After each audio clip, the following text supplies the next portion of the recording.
Bonjour à toutes et à tous. Aujourd'hui, nous allons vous faire une petite présentation sur les bases juridiques pour devenir entrepreneur, plus précisément sur le droit des sociétés. Je me présente, je suis Diana de Carvalho, manager juridique de la Junior Entreprise Genève, qui est donc une association d'étudiants à l'Université de Genève. Je laisse la parole maintenant à mes collègues qui vont se présenter brièvement. Alors moi, c'est Swazik Alexandra Goethe, je suis business développeur et consultante juridique à la Junior Entreprise Genève. Bonjour à tous, je m'appelle Faisal Adjas et je suis junior juridique à la Junior Entreprise Genève. Voilà, la création d'une société est une décision importante pour tout entrepreneur. Ce dernier a le choix entre toutes les formes juridiques proposées par le droit suisse. Ce choix peut s'avérer très difficile. C'est pourquoi il faut donc s'informer des avantages et des inconvénients de chaque société afin de trouver la forme idéale pour atteindre le but fixé par l'entrepreneur. Il a également le choix de fixer son siège soit à Genève, soit ailleurs en Suisse. Les deux formes les plus communes de société en droit suisse, en Suisse, c'est la société à responsabilité limitée, donc la SARL, et la société anonyme, la SA. Concernant le plan maintenant, voilà, donc notre présentation va se passer comme ça. Il y aura tout d'abord un panorama des formes juridiques des sociétés, ensuite les aspects pratiques sur les assurances sociales, les aspects pratiques sur l'imposition, les aspects pratiques sur le droit du travail, puis nous conclurons. Voilà, en ce qui concerne le panorama des formes juridiques des sociétés, comme vous pouvez le voir ici sur ce schéma, il y a donc différentes structures qui peuvent être choisies pour votre future entreprise. Vous avez les groupements de personnes d'un côté et les personnes morales. Je ne rentrerai pas dans le contexte des personnes physiques qui ne nous intéressent pas ici. Donc, soit les groupements de personnes que vous pouvez voir ici, donc il y a les réseaux individuels et les sociétés en non collectif. Donc, ce type de forme ne coûte presque rien à la Constitution, mais vous êtes responsable des dettes sur tous vos biens, y compris vos biens privés. Là, ensuite, par rapport aux personnes morales, donc vous avez des sociétés de capitaux qui sont la SARL et la SA. Elles sont plus coûteuses à la Constitution, mais votre responsabilité est limitée à hauteur de votre participation en capital. Hop. Il existe également d'autres types de sociétés, donc comme vous pouvez le voir ici sur le schéma, donc les fondations, les associations, les sociétés en coopérative, mais nous ne rentrerons pas dans le cadre de ces sociétés-là par manque de temps lors de notre présentation. Je vais maintenant laisser la parole à Swazik pour les entreprises individuelles.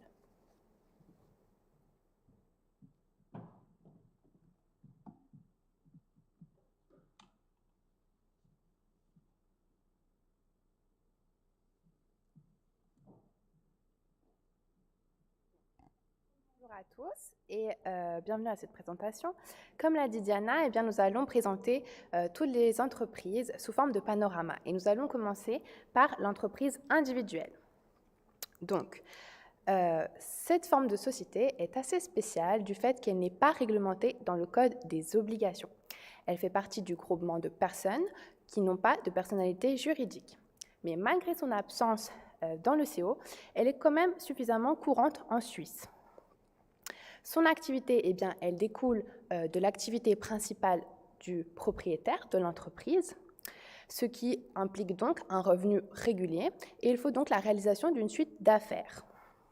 En ce qui concerne le nom de l'entreprise individuelle, il est constitué tout simplement par le nom de famille du fondateur de l'entreprise.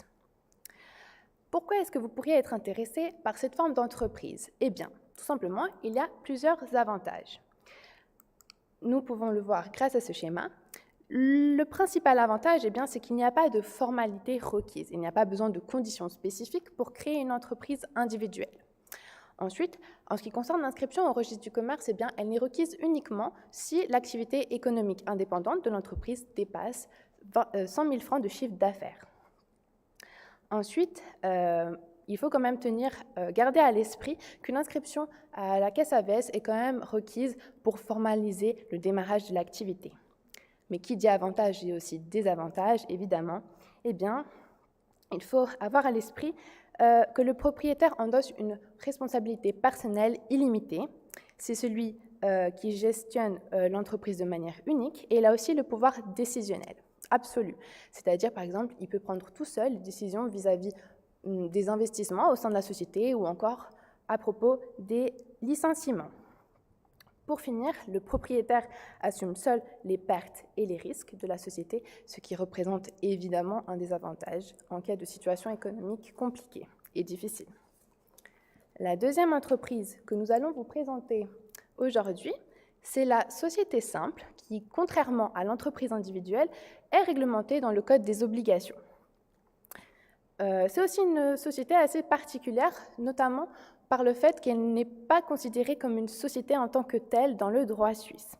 On trouve sa définition à l'article 530 alinéa 1 du Code des obligations qui dit la chose suivante: la société simple est un contrat par lequel 2 ou plusieurs personnes conviennent d'unir leurs efforts ou leurs ressources en vue d'atteindre un but commun. Donc on voit par cet alinéa 1 qu'il y a 2 conditions nécessaires à la constitution d'une société simple. D'abord l'existence d'un contrat et ensuite la présence de 2 personnes ou plus. Ces personnes peuvent constituer des personnes physiques, des personnes morales ou encore un groupement de personnes.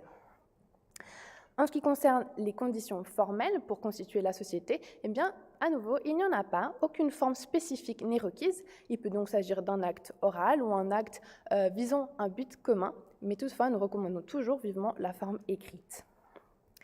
En ce qui concerne le but, alors comme on l'a vu lors de l'article 530, j'ai oublié de passer le slide, 530 alinéa 1, eh bien, le but doit être commun, donc il doit mettre d'accord tous les associés. Les associés doivent aussi faire un apport, c'est-à-dire contribuer d'une manière ou d'une autre au but social. Cet apport peut être un apport en argent, en nature, en industrie ou encore en d'autres biens. Pour finir, il faut faire attention au fait que l'inscription au RC est complètement impossible pour la société simple. Donc, je laisse la parole à ma collègue.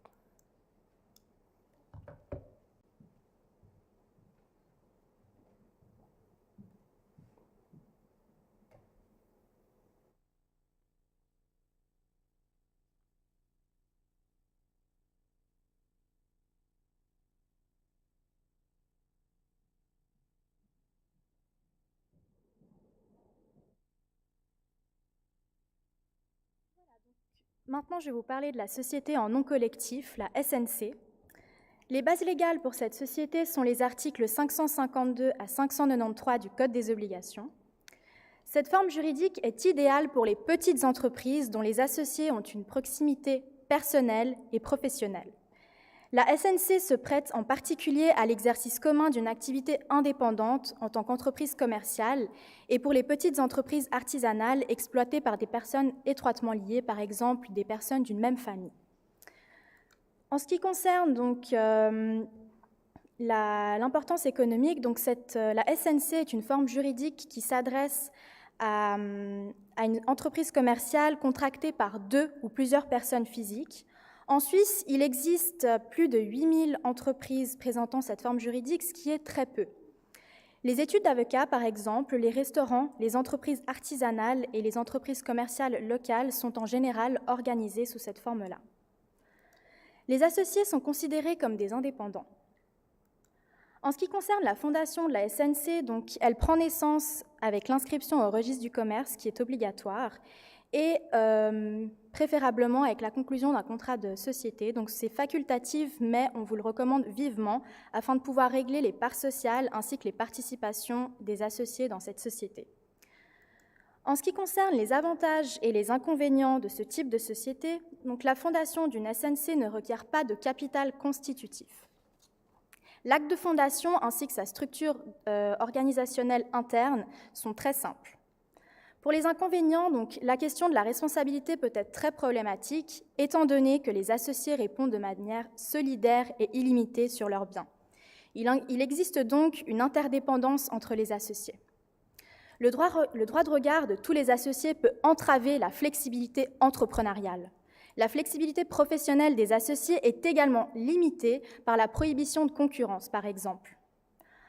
En ce qui concerne les frais de fondation pour la création de la SNC, donc, ils comprennent plusieurs frais, notamment les frais de conseil sur les modalités de création qui se montent entre 0 à 1000 francs, les frais de notaire relatifs au contrat de société qui peuvent varier entre 1 000 à 3 000 francs, ainsi que les frais d'inscription au registre du commerce qui se montent à 240 francs.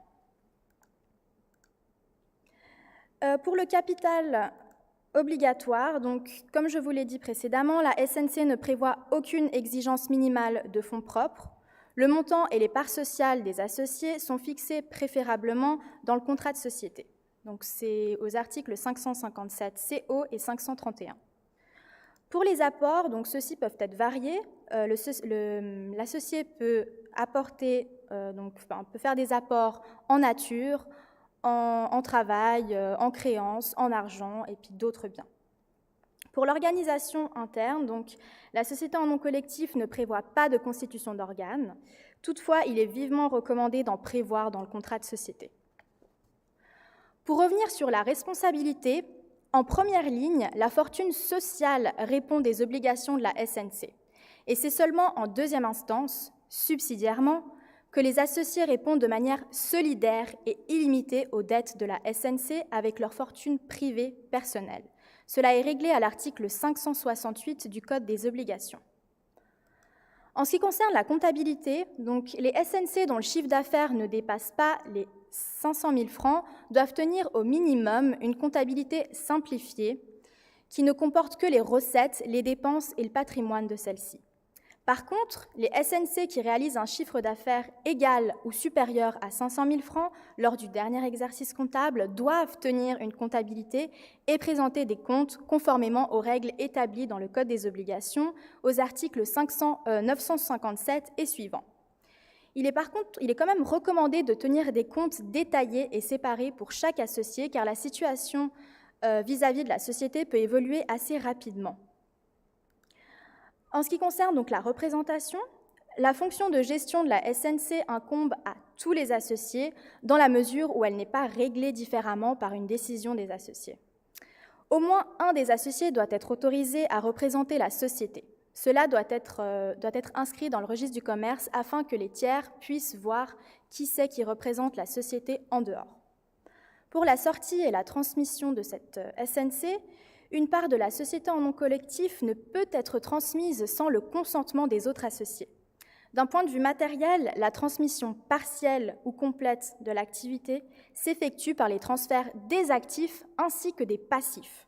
La cession du patrimoine ou des activités d'une SNC est régie par les dispositions sur la loi de la fusion. Pour le transfert des rapports de travail, donc c'est l'article 333 du Code des obligations qui fait foi. Cela signifie qu'en cas de transfert de l'entreprise ou d'une part de l'entreprise par l'employeur, les rapports de travail passent à l'acquéreur avec tous les droits et les obligations qui en découlent le jour du transfert, sauf si le travailleur s'y oppose. Cet article 333 du Code des obligations vaut aussi pour les autres formes de société que nous verrons au fil de la présentation. La raison de commerce, donc soit le nom de la société, choisie peut être maintenue indéfiniment.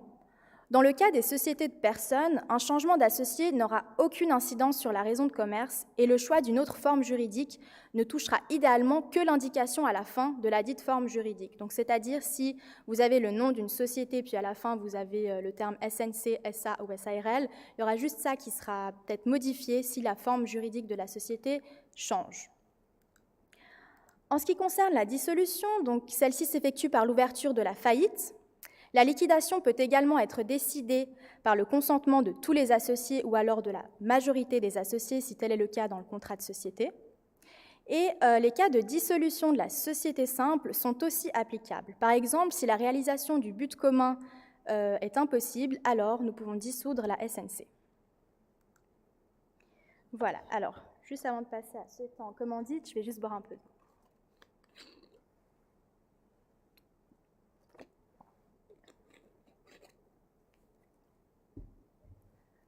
Voilà, donc maintenant concernant la société en commandite, donc celle-ci est régie par les articles 594 à 619 du Code des obligations.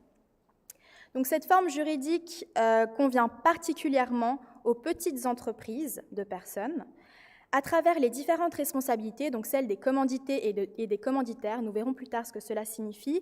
Il y a également des investisseurs externes qui peuvent être impliqués. La société en commandite est une forme juridique souvent choisie lorsque la société en non collectif, que nous avons vu juste avant, doit étendre la base de son financement. De même, elle est idéale pour la participation limitée de créanciers dans la gestion administrative de l'entreprise. En ce qui concerne l'importance économique, donc avec environ 1236 entreprises, la société en commandite ne joue qu'un rôle secondaire en Suisse. Cette forme de société est choisie au préalable lorsqu'une raison individuelle ou une SNC a besoin de fonds propres supplémentaires sans que la gestion de l'entreprise ne doive être étendue. En ce qui concerne la fondation, donc cette société doit également être inscrite au registre du commerce pour pouvoir exister. La conclusion d'un contrat de société n'est que facultative, mais vivement recommandée, comme pour la SNC. En ce qui concerne les avantages, donc la fondation d'une société en commandite ne requiert pas de capital constitutif. La fortune sociale répond des obligations de la société en commandite en premier lieu. Les commanditaires, les investisseurs et créanciers, répondent de manière subsidiaire et solidaire à hauteur du montant de leur commandite. La gestion opérationnelle est clairement séparée des investisseurs financiers. Maintenant, en ce qui concerne les inconvénients, les gestionnaires commandités répondent malheureusement de manière subsidiaire, solidaire et illimitée sur tous leurs biens. Une fois la société dissoute, aussi bien les commandités que les commanditaires sont toujours responsables pendant 5 ans. Et les commandités sont soumis à la poursuite par voie de faillite. Voilà, maintenant concernant le nombre nécessaire de propriétaires ou d'associés pour former justement une société en commandite, il faut au moins une personne physique en tant qu'associé indéfiniment responsable, c'est ce qu'on appelle un commandité, et au moins une personne physique ou une personne morale en tant qu'associé à responsabilité limitée, c'est ce qu'on appelle le commanditaire, c'est lui qui va apporter la commandite dans la société en commandite, justement. Les personnes physiques qui sont associées dans ce type de société sont considérées comme indépendantes. Et pour cela, donc, il convient de s'inscrire auprès de la caisse de compensation compétente au siège social de la société. Pour le capital obligatoire, il n'y a aucune exigence minimale de fonds propres, comme pour la société en commandite, la société en non collectif. Le montant des parts sociales sont fixés préférablement dans le contrat de société. En revanche, la somme de la commandite de chaque commanditaire doit être inscrite dans le registre du commerce. C'est l'article 596 alinéa 2 du Code des obligations qui le prévoit. Concernant les apports, donc comme pour la société en non collectif, chaque associé doit faire un apport dans la société en commandite qui peut consister en argent, en créances, en d'autres biens ou en travail. Pour l'organisation, donc la société en commandite ne prévoit pas la constitution d'organes, tout comme la société en non collectif. Toutefois, il est vivement recommandé d'en prévoir dans le contrat de société. Pour l'obligation de tenir une comptabilité, c'est ce que j'ai dit pour la société en non collectif vaut également pour la société en commandite, c'est-à-dire que le chiffre d'affaires qui ne dépasse pas les 500 000 francs, donc la société, il suffit qu'elle ait une comptabilité simplifiée, donc qui ne comporte que les recettes, les dépenses et le patrimoine de la société. Par contre, une fois que le chiffre d'affaires est égal ou supérieur à 500 000 francs, elle doit tenir une comptabilité plus stricte et présenter ses comptes conformément aux articles 957 et suivants du Code des obligations. En ce qui concerne maintenant la responsabilité des associés, donc en première ligne, la fortune sociale répond des dettes de la société. Et ensuite, subsidiairement, donc il y a 2 catégories de personnes responsables. Comme vous voyez ici sur le tableau, il y a les commandités et les commanditaires. Donc les commanditaires répondent de manière solidaire et illimitée aux dettes de la société avec leur fortune privée et personnelle. Pour les commanditaires, les bailleurs de fonds, ils répondent, eux, donc des dettes sociales de manière subsidiaire, solidaire, mais limitée, justement, à concurrence de la commandite qui est inscrite au registre du commerce. Voilà, je vais laisser la parole maintenant à Faisal.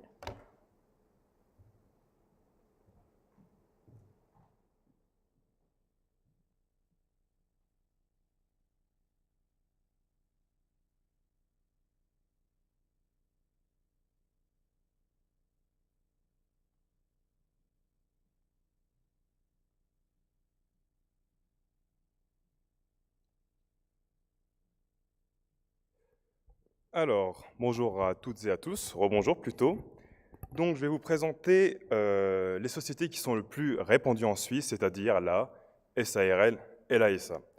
Nous allons donc commencer par la SARL. Donc, la SARL, la définition se trouve à l'article 772 du Code des obligations, et c'est donc une société avec une personnalité juridique sous une certaine raison sociale ou un nom commercial qui indique sa forme juridique. En d'autres termes, si je veux créer une SARL, elle s'appellera Adjas SARL, tout simplement. Cette société répond seule de ses engagements et également, elle a un capital fixe divisé en parts sociales qui confère le sociétariat à un ou plusieurs associés. Quelles sont ces obligations? Quelles sont les obligations des associés finalement? C'est de faire un apport de nature financière, un devoir de fidélité et éventuellement d'autres devoirs fixés dans les statuts. Les éléments de contrat maintenant d'une SARL sont, il faut qu'il y ait l'objet social. Et par objet social, il faut comprendre le but simplement de l'entreprise, le montant du capital social, le nombre et la valeur nominale des parts sociales, ainsi que les formes à observer pour les publications. Chaque actionnaire détient au moins une part sociale du capital. Les points essentiels à savoir pour une SARL, c'est que, comme je l'ai dit, mais je pense qu'il faut répéter, c'est important, c'est que c'est une entité distincte de ses associés avec lesquels elle entretient des liens financiers de nature personnelle. Son but est en principe lucratif, donc en droit, quand on dit en principe, ça veut dire qu'il peut y avoir des exceptions, mais à titre personnel en pratique, je n'ai jamais vu une SARL à but non lucratif. Son inscription au registre du commerce est dite constitutive. Donc, ça veut dire qu'il faut que, si vous voulez fonder une SARL, il faut obligatoirement s'inscrire au registre de commerce pour que celle-ci soit dotée de la personnalité juridique. Elle est adaptée finalement à peu près toute forme de société, mais plutôt avec des fonds qui demandent des financements assez faibles, typiquement une PME ou bien une entreprise familiale. Toutefois, ça demande un capital minimum de 20 000 francs, c'est-à-dire que c'est quand même toutefois assez élevé, et on se retrouve avec des formalités de fondation lourdes et strictes. Son organisation est relativement complexe, c'est-à-dire qu'elle est dotée d'une assemblée des associés qui prend des décisions importantes, des gérants, en principe ce sont les associés eux-mêmes qui vont gérer et représenter la SARL, et également un organe de révision qui va contrôler la comptabilité. Il y a des règles de protection strictes du patrimoine social et une responsabilité exclusive de la société pour les dettes de l'entreprise. Maintenant, pour ce qui est de la SA, c'est à peu près les mêmes points, sauf pour les éléments du contrat. La définition de la SA se trouve à l'article 620 du Code des obligations. La société anonyme, c'est une société avec une personnalité juridique également. Elle est formée sous une raison sociale. Donc, c'est la même règle un petit peu pour la SARL. Si je veux créer une SA, ça s'appellera Adjas SA. Et cette SA, cette société, répond seule de ses engagements. Elle a un capital fixe, divisé en actions, qui confère le sociétariat à un ou plusieurs actionnaires. Donc, est actionnaire toute personne qui détient une action. C'est simple. La seule obligation de ces actionnaires, c'est de faire un apport de nature financière.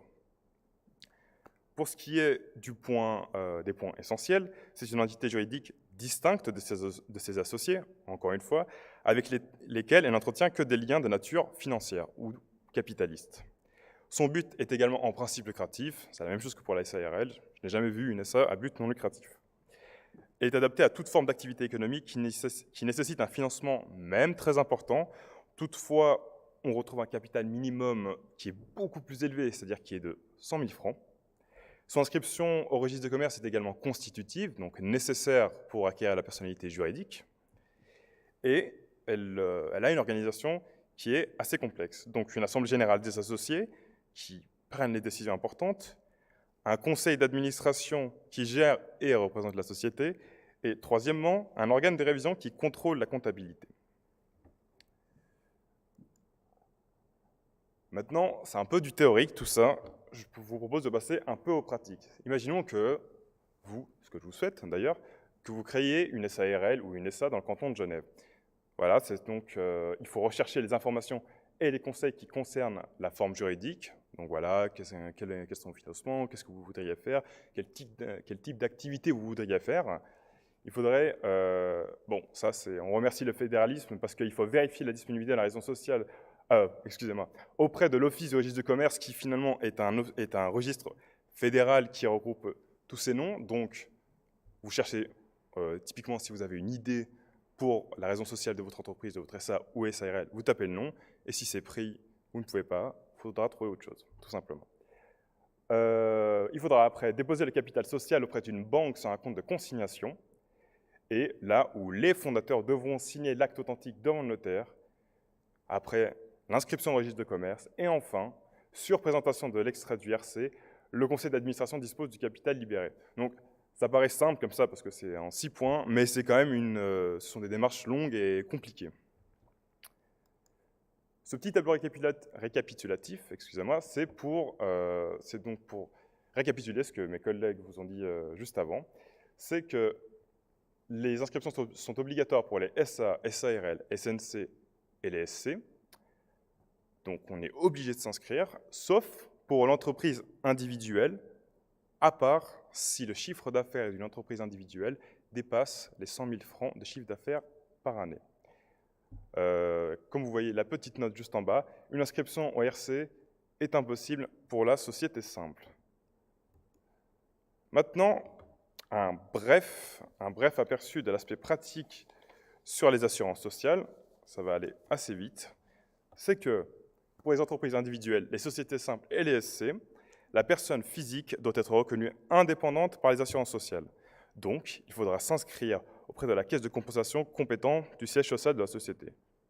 Typiquement, voilà, votre société est à Genève, vous allez vous déclarer à Genève. Pour ce qui est d'une SARL ou d'une SA, toute personne ayant une influence considérable sur les décisions de l'entreprise n'a, en principe, et j'insiste sur le « en principe », pas droit aux indemnités chômage, car l'assurance chômage est une assurance destinée aux travailleurs qui ne peuvent ni déterminer ni influencer la perte de leur emploi. Donc, je vais laisser Sozik prendre la parole pour l'aspect pratique sur les impositions.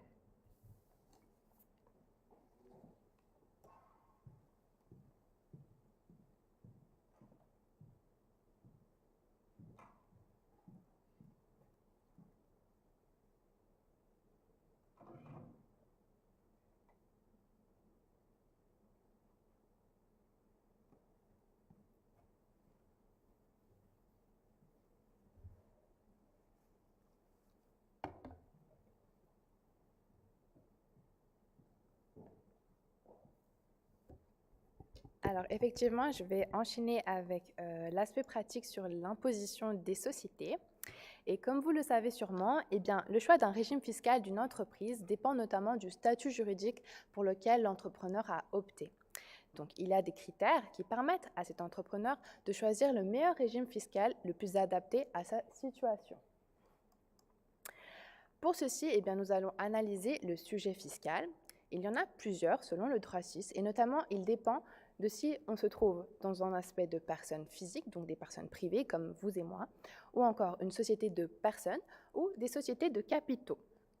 Commençons par la personne physique, bien qu'elle ne nous intéresse pas vraiment dans cette présentation, ce n'est qu'à titre informatif, et je pense que vous le savez aussi, que des personnes lambda, des personnes comme vous et moi, eh ben, nous sommes imposés sur le revenu et sur la fortune.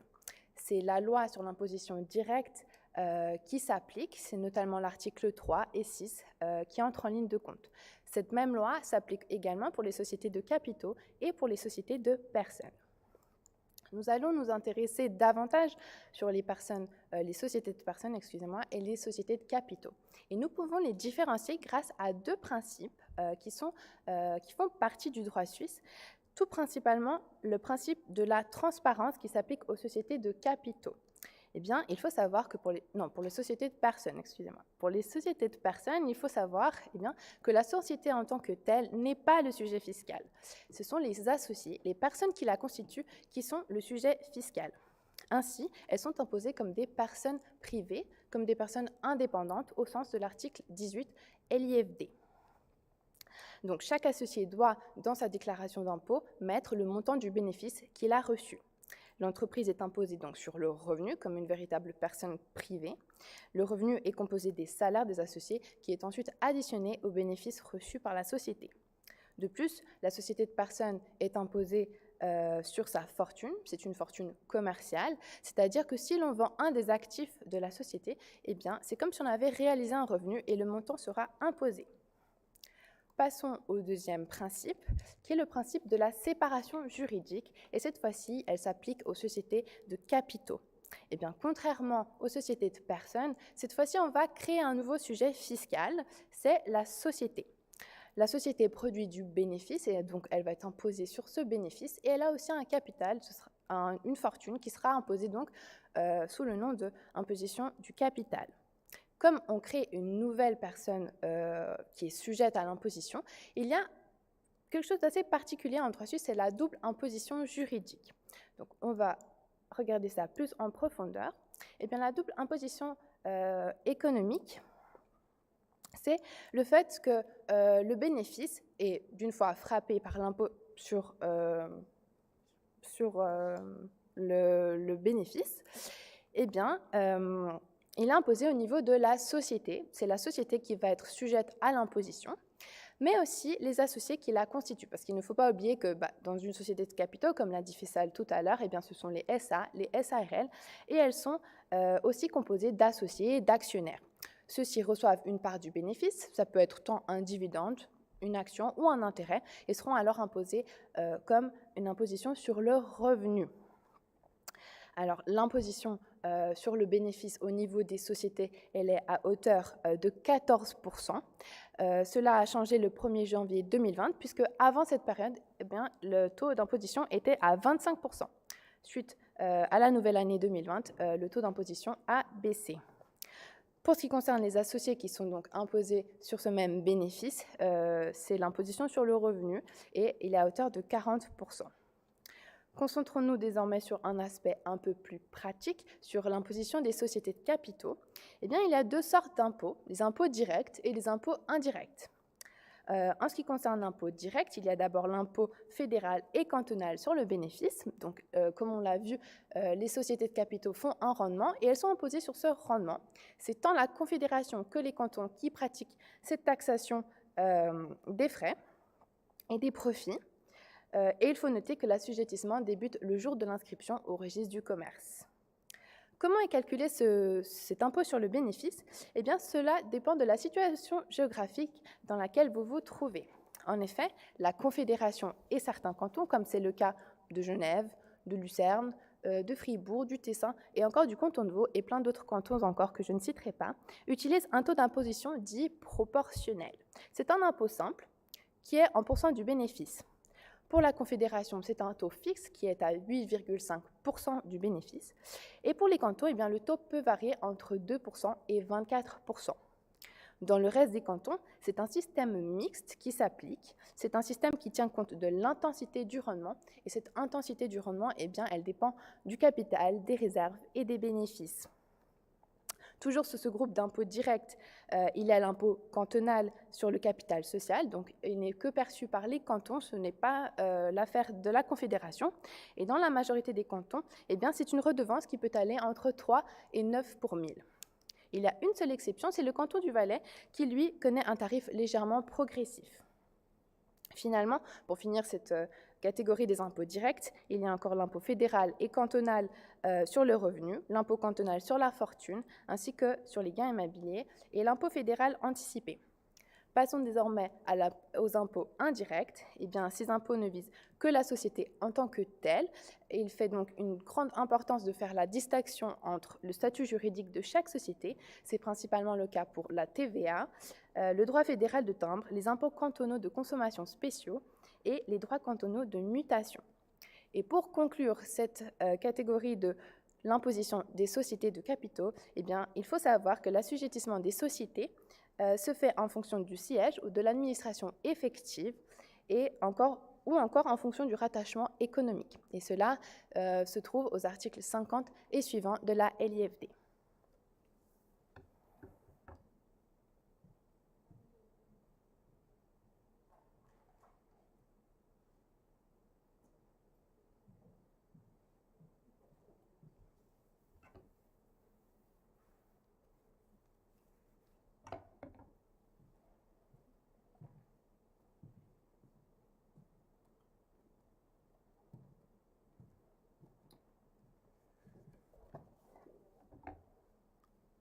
Alors, me revoilà, je vais vous parler des aspects pratiques sur le droit du travail. Non, ça va venir. Voilà, parfait. Donc, on va commencer à parler des relations de travail. Finalement, voilà. Les rapports de travail d'un employé et d'une société sont fixés la plupart du temps par un contrat individuel de travail. Et mais vu qu'on va s'intéresser plus précisément aux relations entre les associés, mais on va quand même le survoler car c'est une matière assez dense et nous n'avons pas beaucoup de temps. Donc, ce qu'il faut savoir, c'est que les relations entre associés peuvent être fixées dans un contrat de société. De manière générale, il est bien mieux de clarifier les rapports entre les associés. Ça évitera des conflits internes dans le futur. Et on appelle ça une convention d'actionnaires, tout simplement. Maintenant, je vais me focaliser un peu plus sur les CCT. Donc, qu'est-ce qu'une CCT? Une CCT, c'est une convention collective de travail. Et donc, c'est régi par le droit collectif du travail. Et le droit collectif du travail règle les rapports collectifs de travail, c'est-à-dire les rapports qu'entretiennent les personnes salariées et les parties employeuses, ainsi que ceux des organisations professionnelles, donc syndicales et patronales, entre elles vis-à-vis de leurs membres. La CCT, donc encore une fois la convention collective de travail, est une convention entre employeurs, donc des associations d'employeurs et des syndicats. La plupart du temps, ça a pour objet la réglementation des conditions de travail et des rapports entre les parties à la convention. Donc, qu'est-ce que ça veut dire ça finalement? Ça veut dire qu'une CCT, traditionnellement, elle contient des dispositions sur la conclusion, le contenu et la fin du contrat de travail individuel. Les dispositions, il faut savoir qu'il existe plusieurs types de conventions collectives de travail. On peut trouver les CCT d'entreprise, typiquement, c'est du côté patronal, typiquement Swisscom, CFF, etc. Les CCT d'association, signés du côté patronal par une ou plusieurs associations de parties employeuses. Les CCT de branche, qui couvrent les personnes actives dans un secteur économique déterminé, comme par exemple l'hôtellerie et restauration. Les CCT de métier, typiquement les CCT romandes pour les journalistes romans. Et donc, on peut voir que c'est vraiment il y a beaucoup de CCT pour beaucoup de domaines. Donc, finalement, quels sont les avantages d'une conclusion à la CCT? Les avantages sont que, très souvent, tout simplement, ça provient des conflits sociaux au sein de l'entreprise. Parce que ces CCT sont le résultat d'un consensus entre des associations de patrons et des syndicats.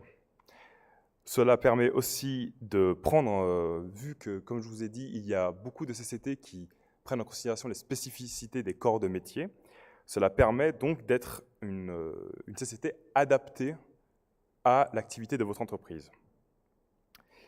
Également, les CCT de branche évitent, par exemple, que les concurrences entre les entreprises n'interviennent au détriment des personnes salariées, ce qui aurait pour conséquence une sous-enchère salariale et qui a donc un rôle de prévention, je le répète, de conflits sociaux.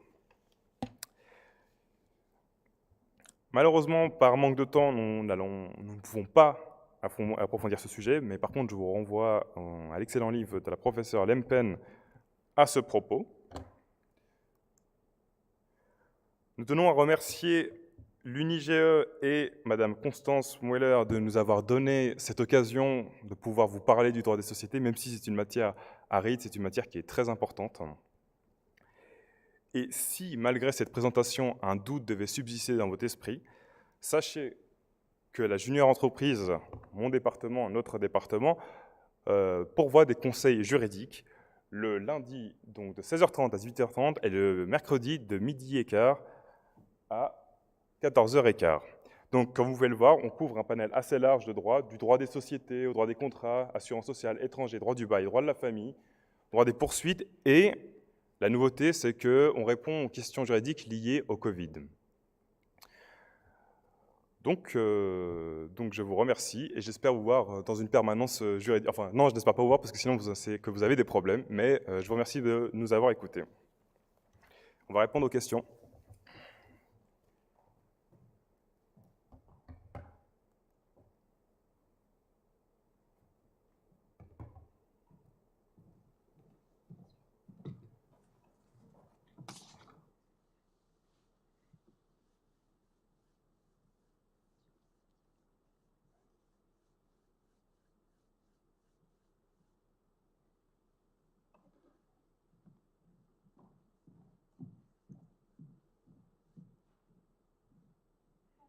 Juste pour conclure, vous pouvez trouver ici le QR code pour le questionnaire de satisfaction, donc n'hésitez pas à le remplir, ça nous ferait extrêmement plaisir. Et merci encore de nous avoir écoutés, malheureusement à distance, mais au vu de la situation sanitaire, ce n'était pas possible de faire autrement. Et merci également à mes collègues pour cette très belle présentation.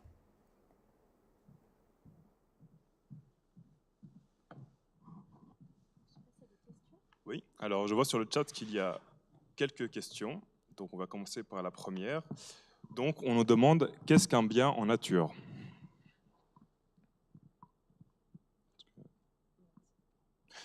Alors, un bien en nature, c'est tout simplement, par exemple, je vous donne un exemple, c'est le fruit du travail de quelqu'un. C'est un bien en nature, tout simplement. Quelqu'un qui apporte son travail à la société, cela est considéré comme un bien en nature. Alors, si je peux rajouter quelque chose, un bien en nature, c'est tout ce qui n'est pas un bien en argent, en industrie. C'est pas très clair dans la loi, il n'y a pas une définition express, mais c'est tout à fait ce qu'a dit Faisal. C'est vraiment tout sauf un bien en argent, en industrie. C'est vraiment quelque chose du travail, quelqu'un qui a fourni quelque chose. Très bien. Deuxième question est, bonjour, j'aurais une question. Les startups biotechnologiques sont considérées comme quel type d'entreprise ou société? Alors, je veux bien y répondre. Le truc, c'est qu'il n'y a pas de...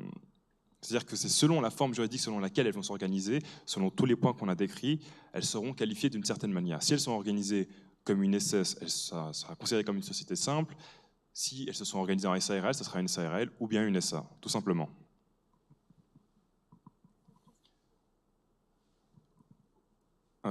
Alors, on nous dit, pourriez-vous envoyer le PDF des 6 points à faire absolument avant d'ouvrir la SARL? Je pense qu'on peut mettre ça en ligne. Oui, je ne sais pas si c'est possible de le mettre en ligne, mais nous pourrons voir et nous pourrons même peut-être mettre tout le PowerPoint disponible pour vous. Okay. Alors, je ne vois pas d'autres questions. Alors, on peut quand même peut-être attendre un petit peu s'il y a d'autres questions, mais...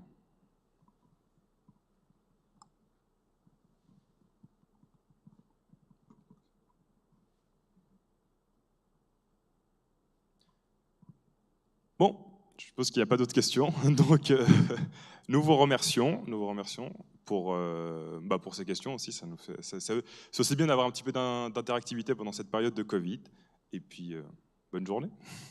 Bonne journée. Bonne journée, merci beaucoup.